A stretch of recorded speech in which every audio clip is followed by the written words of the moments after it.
The old man's cane clattered to the ground as the young female security officer raised her voice, her green uniform gleaming under the harsh sun.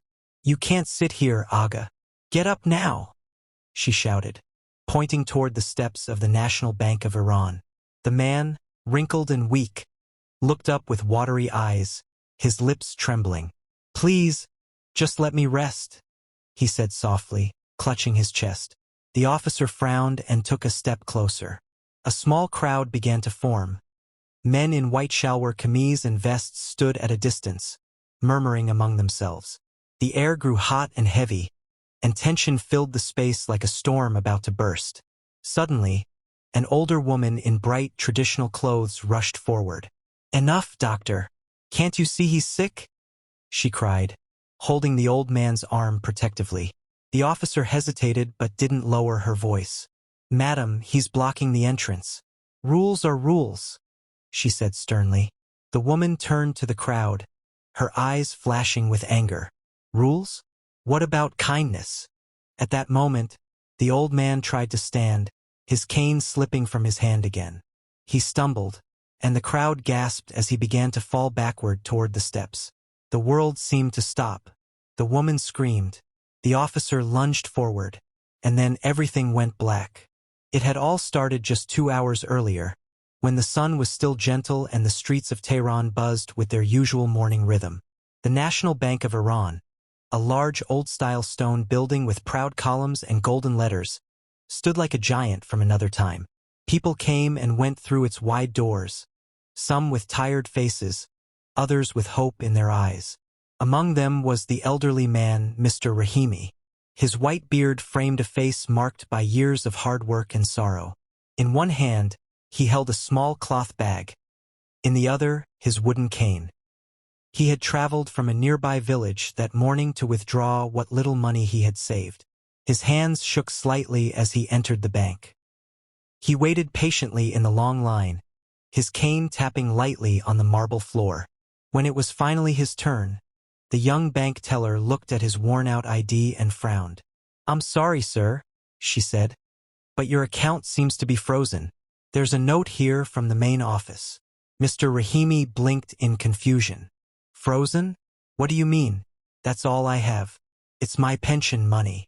The teller looked uncomfortable. "You'll have to talk to the manager." After nearly an hour of waiting, the manager told him coldly that due to some technical verification issue, his funds were temporarily locked. "You can come back in 2 weeks," the man said before turning away. Defeated and exhausted, Mr. Rahimi walked out of the bank. The midday sun burned his skin. His legs ached, and he decided to rest for a moment on the shaded steps of the building.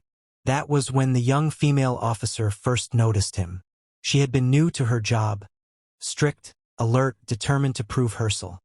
The old man lay still on the ground, his cane rolling away across the steps of the National Bank of Iran. The young officer froze, her hands trembling as she knelt beside him. "Aga, can you hear me?" she cried, shaking his shoulder. The crowd pressed closer, murmuring in alarm. The old woman, her face pale with fear, dropped to her knees beside him.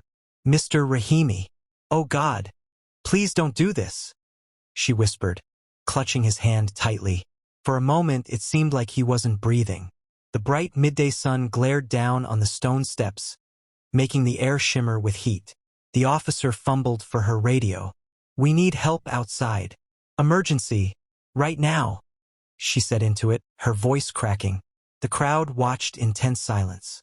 One of the men from the line in white shalwar kameez ran forward.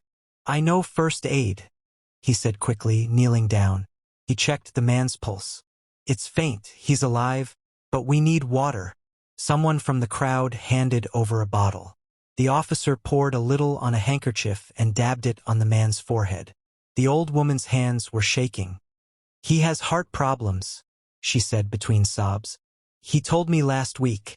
He couldn't afford his medicine anymore." The officer's expression changed from fear to guilt. Her earlier harshness seemed to hang in the air like a bad smell.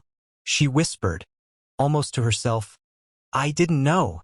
Within minutes, an ambulance siren wailed in the distance.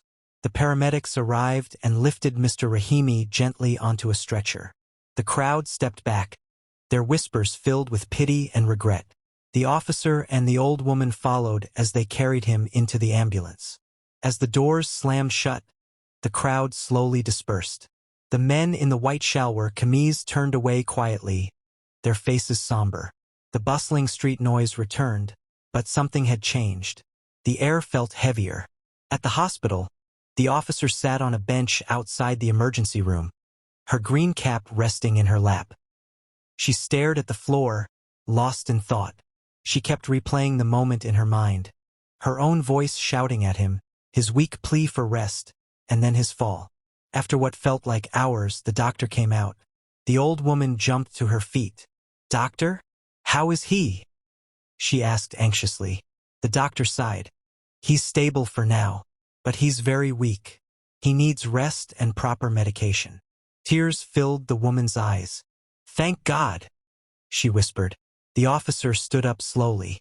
"Can I see him?" she asked. The doctor nodded. Inside the room, Mr. Rahimi lay pale but conscious. His eyes fluttered open when he saw the officer and the old woman. The room was silent except for the steady beep of the heart monitor. "I'm sorry," the officer said softly. "I didn't mean to hurt you. I was only trying to do my job." Mr. Rahimi smiled faintly. "You were doing what you thought was right," he said weakly. "Sometimes rules make us forget we are human." His words hit her like a stone. She swallowed hard, her eyes glistened. The man in the black jacket dashed through the crowded street, clutching the stolen bank bag tight against his chest. People shouted and scattered as he shoved past them. Behind him, the young security officer sprinted with all her strength, her boots pounding against the pavement, her green uniform flashing in the sunlight. "Stop!" she yelled. But the thief didn't slow down. Her heart pounded, not just from running, but from something deeper, a fire that had been lit inside her since the day before. She couldn't let another wrong happen right in front of her again. The thief turned into a narrow alley. The officer followed, her breath sharp and fast. She could hear his shoes scraping against the gravel. Then, suddenly, he tripped over a trash can and fell hard. The bank bag flew from his hand and landed a few feet away. Before he could get up, the officer was already there.